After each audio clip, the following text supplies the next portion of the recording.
ayrim kasaba uyushmalarining bo'linmalarini hisobga qo'yish tartibi belgilandi.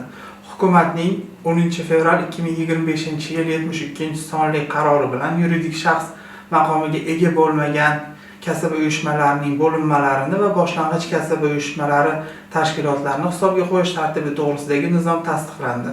Nizom yuridik shaxs maqomiga ega bo'lmagan kasaba uyushmalarining bo'linmalarini va boshlang'ich kasaba uyushmalari tashkilotlarini hisobga qo'yish tartibini belgilaydi. Yuridik shaxs maqomiga ega bo'lgan kasaba uyushmalarining bo'linmalari alohida qonunchilik hujjatlarida belgilangan tartibda davlat ro'yxatidan o'tkaziladi. Bo'linma va boshlang'ich tashkilotni hisobga qo'yish bo'yicha davlat xizmati, davlat xizmatlari markazlari, nodavlat notijorat tashkilotlarining elektron platformasi va yagona interaktiv davlat xizmatlari portali orqali ko'rsatiladi.